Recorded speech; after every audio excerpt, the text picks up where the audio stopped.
मैं तो उस नाते से उसकी मदद करने आया। पार्टी को भी समर्थन रहेगा, खाली पहलवान को रहेगा? है जी। पार्टी को भी समर्थन रहेगा या पहलवान? अरे भाई, पार्टी की तो टिकट ले रही है, उसको तो लाभ कुदरती होगा। Naturally he is on the BJP ticket, naturally BJP will be benefited. लेकिन मैं ये कहता हूँ कि मैं जो आया हूँ, मुझे किसी पार्टी ने नहीं भेजा, मुझे बीजेपी ने नहीं भेजा, मुझे जजप्पा ने नहीं भेजा, मुझे किसी ने नहीं भेजा। मैं अपनी आत्मा की आवाज़ सुन के आया हूँ कि भाई इस बच्चे की मदद करनी चाहिए। तमाम दिग्गज नेता जो है बीजेपी जेजेपी के यहाँ आ रहे हैं, तो आपको क्यों नहीं भेजा यहाँ चुनाव प्रचार के लिए पार्टियों में? ये कोई सवाल ही नहीं है, उनकी मर्जी, मैंने क्या लेना भाई इस बात से। ना मैं किसी का कोई मुझे कह दे कुछ भी, मैं मानूं ना मानूं वो भी मेरी मर्जी है, ये कोई बात नहीं है। क्या देख रहे हैं आप? जजपा जो है 2-3 दिन से साफ दिखाई दे रही है, पहले मुझे नहीं पता जजप्पा का, जजप्पा वाला से पूछो। मैं तो खुद पर्सनल आप कैपेसिटी भी तो जजपा में है सर। मैं पर्सनल कैपेसिटी में मदद करने आया। राम कुमार गौतम नारनून का रहने वाला हूँ, एमएलए हूँ, इस नाते से मदद करने आया हूँ। मेरा ये, मुझे जब पता लगा पिछली बार योगेश्वर गांव में भी आ रहा था तो मुझे बड़ा दुख पहुंचा। चलो गांव का कैंडिडेट था, वैसे तो मैं समझता हूँ, मेरी धारणा इन मलिकों के बारे में ये है कि भाई इनको तो पुराने लोग यूँ कहते हैं मलिक राजा है भाई, बड़ा शाना है, बड़े दिल वाला है। लेकिन फिर भी चलो गांव का था, गांव का कई बार नारा लग जाता है। अब की बार तो गांव को एक होके करना चाहिए मदद उसकी, कोई गांव का उम्मीदवार भी नहीं है। इस तरह से लगातार किसान नाराज हैं, जो 3 प्रदेश आएगा, अगर एक जाट बहुल है तो क्या फर्क पड़ेगा, क्या मानना है? ऐसा है, जहाँ तक अध्यादेशों की बात है, जहाँ इस कानून की बात है, अब मैं तो हमेशा से ये कहता आया हूँ, अगर कोई इसमें चीज़ किसान मांगते हैं, कमी रह गई है, तो मोदी सरकार को देनी चाहिए। मैं खुद इसका पक्षधर हूँ। किसान का जीवन बड़ा कठिन जीवन है, साधारण जीवन नहीं है। किसान बड़ा मुश्किल गुजारा करता है, बहुत परेशानियों से गुजरता है। इसलिए किसान की जो भी मांग है, वाजिब मांग, वो सारी माननी चाहिए। जो कमी रह गई है वो भी करनी। पर्सनल ओपिनियन क्या है, अगर आपने उस बिल को पढ़ा होगा? मैंने पढ़ा नहीं। ठीक है, गलत है? मैंने पढ़ा नहीं, मैंने कोई सा न कौन सा एक कानून नहीं पढ़ रखा। इसलिए मैं तो एक बात ही कहता हूँ, जो चीज़ किसान के हक में नहीं है उसको ठीक करना चाहिए, किसान के हक वाली चीज़ करनी चाहिए। आपकी पार्टी एक नेता ने चेयरमैन ठुकरा दी, चेयरमैन पर दिया जा रहा था, वो तो उसी से पूछ लो, तो टेलीफोन नंबर दे दूंगा मैं, जोगीराम से पूछ मैंने क्या लेना भाई। वो तो पहले 1 साल रहा है इसका चेयरमैन रहा है, हाउसिंग बोर्ड जो भी है इसका, उसने ठुकरा दिया कोई, वो तो उसका अपना खेल। जिस तरह से बीजेपी के पूर्व विधायक रहे परमिंदर ढोल, उन्होंने भी छोड़ दी पार्टी, कितना फर्क पड़ेगा? परमिंदर ढुल का मुझे क्या पता जी, वो भी उसी से जाके पूछो या लोगों से पूछो भाई। परमिंदर ढुल कितना बड़ा नेता है, वहाँ से क्यों आ रहा है इतने वोट से? बीजेपी जीती है, सरकार बनी है, 40 एमएलए बन गए उसके, वो क्यों आया? वाई ही लॉस्ट, इससे पूछो। गठबंधन से कहीं ना कहीं विधायक भी और किसान भी नाराज नजर आते हैं, इसी वजह से परमेंद्र ढूल भी गए हैं और सियाग ने भी वो ठुकरा दी। आपको उस पर कुछ ना कुछ तो गड़बड़ है? तो ना, मुझे तो कुछ नहीं पता इसका, तो देखो उन्हीं से पूछो, गठबंधन वालों से पूछो। मैं तो भाई गठबंधन में क्या, वो तो गठबंधन वालों से ही पूछो जिनने गठबंधन कर रखा है, जिनने गठबंधन पे, उनकी क्या सोच है। दादा गौतम जी, जेजेपी को जो वोट मिला था वो बीजेपी के एंटी मिला था, क्या वो वोट बीजेपी के साथ आ पाएगा? देखो जी, वो तो उन भाइयों को, जो लोग जिन पार्टियों में थे उनको ज़्यादा ज्ञान है। अब जजप्पा वालों का यहाँ कैंडिडेट 32,000 वोट ले गया था,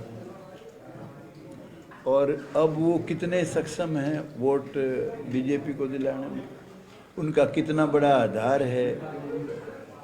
अगर वो 32,000 वोट में से वोट दिला देते हैं, पूरा ना सही आधा भी दिला दें, तो भी मैं समझता हूँ उनका आधार है, असर है, वो तो उन्हीं से पूछो या लोगों से पूछो। है आज वोट दिलाने के लिए कितना मानते हैं आप? जजप्पा वाला से पूछ लो, अजय चौटाला उरे है उससे पूछ लो भाई, दुष्यंत है उससे पूछो, दिग्विजय से पूछो। आप योगेश्वर का साथ देने के लिए आए हैं। कांग्रेस वाले भी कहते हैं कि हमारा जो कैंडिडेट है वो गरीब भी है और किसान भी है, तो आपका कोई आशीर्वाद उसके साथ भी रहेगा? किसके साथ? कांग्रेस का जो कैंडिडेट है, कांग्रेस की बात। कांग्रेस को तो ये चुनाव लड़ना ही नहीं चाहिए। कांग्रेस के मांगे, कांग्रेस को तो चुनाव इसलिए नहीं लड़ना चाहिए भाई, योगेश्वर एक लायक कैंडिडेट है, हम तो यूनानी मसली, उनके लिए बड़ी बात है।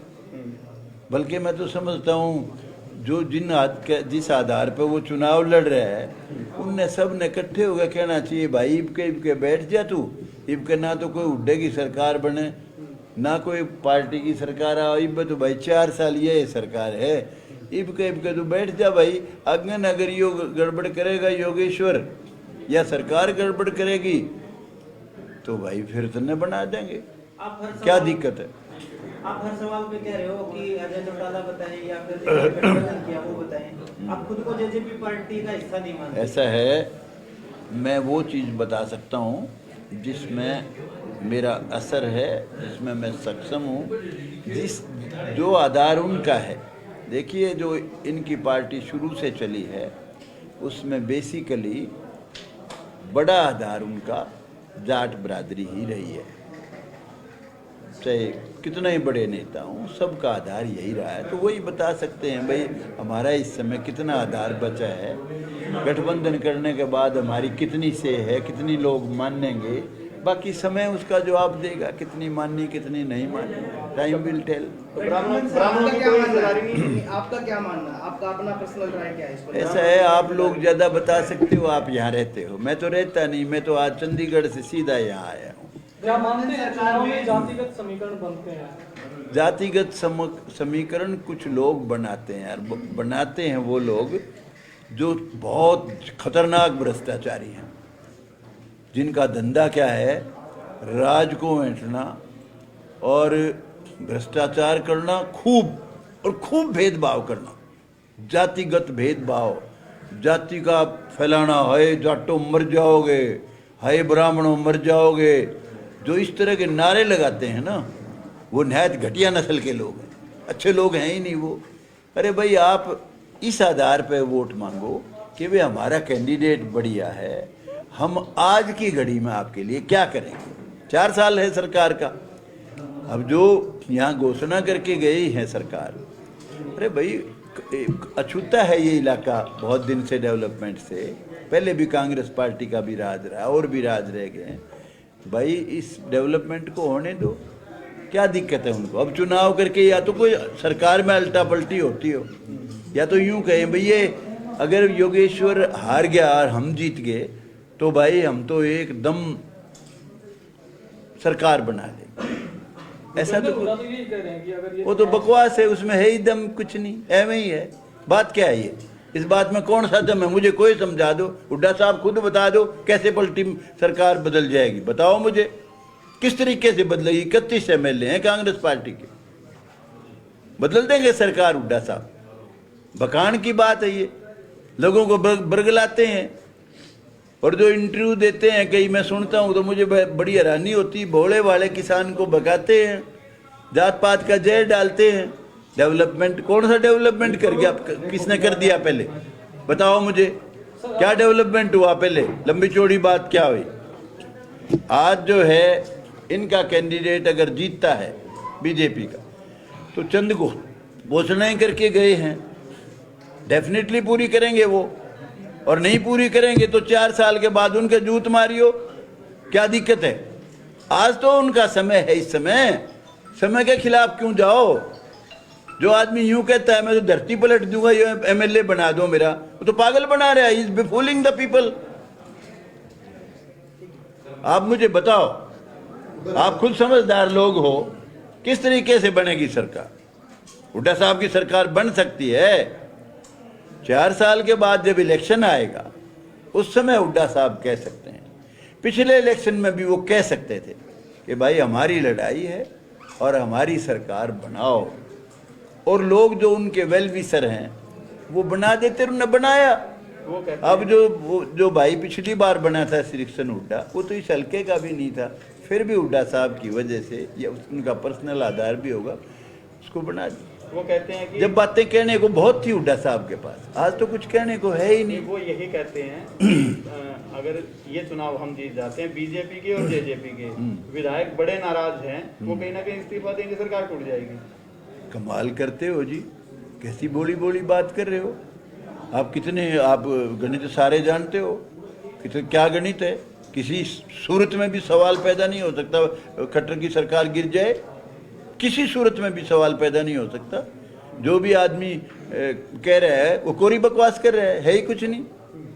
वो सिर्फ ये है लोगों को बका रहे और अंदर खाने जाके कानाबाती कुर करते हैं। अरे यो बम बन गया तो बताओ ये कौम कहाँ से आ गई है। यूं नहीं कहते रहिए, हिंदुस्तान का गौरव है, इसने सारे देश का नाम रोशन कर दिया, इसने भैंसवाल गांव का, बड़ौदे का, हरियाणा का नाम रोशन कर दिया, हिंदुस्तान का गौरव है, ये कोई नहीं कहता। वो कहते हैं किसान विरोधी सरकार। अरे किसकी किसान विरोधी सरकार है? किसान विरोधी है तो वो लड़ाई रखो, तुम यहाँ के करने कर रहे हो। वो कहते हैं प्रतिनिधित्व जो योगेश्वर करते हैं किसान विरोधी सरकार का करते हैं। कुछ नहीं करता वो तो योगेश्वर को वोट जो मिलना चाहिए वो उसकी अपनी शख्सियत का मिलना चाहिए, और जो लड़ाई वो किसान हित में भी लड़ सकता है, बनने के बाद वो जब वहाँ बैठेगा तो किसान की कोई कमजोर बात है वो बर्दाश्त नहीं करेगा, वो कहेगा ये ठीक करो। ऐसा नहीं हो सकता क्या? एक एमएलए बीजेपी का नहीं बैठा था वहाँ विधानसभा में आके, असीम गोयल, तो ये तो पहलवान है, ये तो और ताकत से बैठेगा अगर कोई बात नहीं मानेगा तो। शख्सियत के आधार पर नामों में रामकुमार गौतम को विधायक बनाया गया था, लेकिन बाद में अपनी पार्टी से, अपनी सरकार से पटरी पे नहीं बैठी बात है। आपको नहीं लगता वो सफर तो वो लोग भी करें, कल इनकी बिना बैठे तो ऐसा ही हो जाए? ऐसा है, मेरी बात अलग है, मैं अलग आदमी हूँ, मेरी बात छोड़ो। मुझे ना तो कोई लालच, ना कोई दूसरा कोई डरा सकता, ना कोई लालच दे सकता, मेरी तो बात ही अलग है। और इसका जो है, ये भी लड़का जो है निडर लड़का है और पुरुषार्थी है, और देश में इसने देश का गौरव बढ़ाया है, तो इसलिए भाई ये सबसे बेस्ट कैंडिडेट है जो मैं समझता हूँ। एक मौका मिलना ही। और इसके पास अगर कांग्रेस की भी टिकट होती तो भी यही जीतना चाहिए था, इसके पास कम्युनिस्ट की टिकट होती तो भी यही जीतना चाहिए। पत्रकार इसकी शख्सियत की वोट है। बजरंग पुनिया अपना वेट छोटा इनको तो पूरा करना। गौतम जी, आप कहते हो कि ये पहलवान है वहाँ बैठ जाएगा विधानसभा। हरियाणा के जो राजनीतिक आदमी रामकुमार गौतम को सबसे बड़ा पहलवान मानते हैं, लेकिन आप भी अपनी बातें मनवाने में कामयाब नहीं हो पाते। देखिए ऐसा है, इस देश की बदकिस्मती है, एक बेहुदा कानून बनाकर राजीव गांधी कमज़ोर था, उसने सोचा तेरी हुकूमत गिरेगी, एंटी डिफेक्शन का कानून बनवा दिया उसने ताकि कोई एमपी इधर से उधर ना हो। इसलिए सबसे बड़ा जो ड्रॉबैक है इस एंटी डिफेक्शन लॉ का है। अगर ये कानून ना होता तो कमाल करता है, क्या करते? ये कानून नहीं होता तो बहुत चीजें होती। Ramkumar everybody would have shared power, सारे एमएलए पावर शेयर करते, और जो पार्टी में बीजेपी में हैं वो पूरे शेयर करते, हम तगड़ी पावर शेयर करते, लेकिन फिर भी समय बलवान है, वक्त करे नर क्या करे, वक्त बड़ा बलवान। अर्जुन का पहिया भीलो ने रोका, वही अर्जुन वही बाणा। योगेश्वर जी आरक्षण के खिलाफ कह रहे हैं कि आरक्षण खत्म होना चाहिए जी। क्या आप उसका समर्थन करते हैं इस बात का? देखो भाई ऐसा है, SC/BC के वोट में भी सुनिए उसी को खत्म मैं बताता हूँ, सुनो। योगेश्वर क्या कहता है मुझे नहीं पता है, मेरे ख्याल में ऐसी बेहुदा बात उसको नहीं करनी चाहिए। सुनो, मुझे नहीं पता, मेरी सुन ले।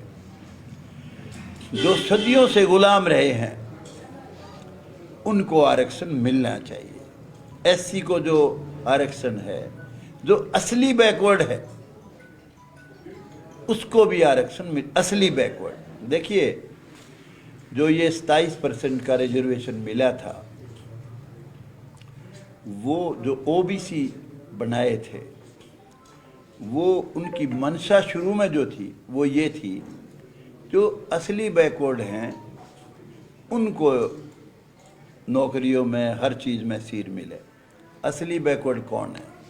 नाई, तेली, धोबी, छिपी, गरीब जातियाँ, इनके पास ना ज़मीन है, ना जायदाद है, ना कारोबार है, उनको मिलना चाहिए था। लेकिन देश की बदकिस्मती है, अनेक जातियाँ ऐसी रल गई इसमें जो वोटें नहीं गिरने देंगे बेचारे असली बैकवर्ड है। तो आज देश की जो इस वक्त पोजीशन है सेंट्रल गवर्नमेंट की सर्विसेज की, उसमें 1% नौकरी भी असली बैकवर्ड को नहीं मिलती है। 1%, मैं एक नहीं कह रहा, 1% कह रहा हूँ। क्यों नहीं मिलती? बड़ी बड़ी सारी कौमें बैकवर्ड में रल गई। आप यूँ बताओ, जिस खोर में खागड़ जोटा चरेगा, बाछड़ी काटड़ी चरेगी कि मरेगी?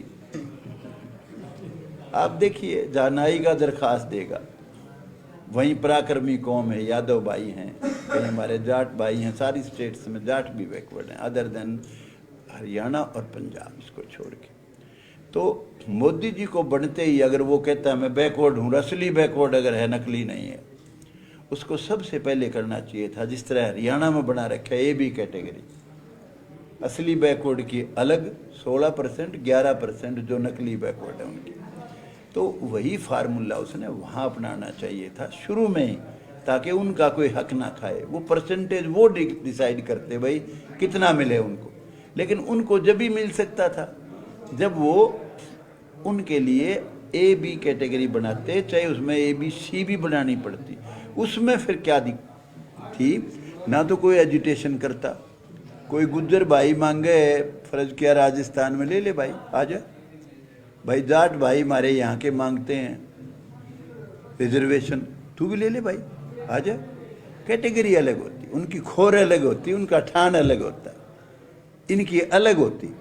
ये अलग अपनी नौकरियों में सीट लेते और वो अलग लेते, किसी के साथ अन्याय नहीं होता। अब तो घोर अन्याय है, 27% नौकरियों में इतना अन्याय है जिसका कोई अंदाजा ही नहीं है। मोदी साहब की तो नज़र है नहीं, मैंने रामचंद्र जांगड़े को कहा था, मगर तू इसका MP बन रहा है, MP बनने से पहले की बात भी थी, तो अपना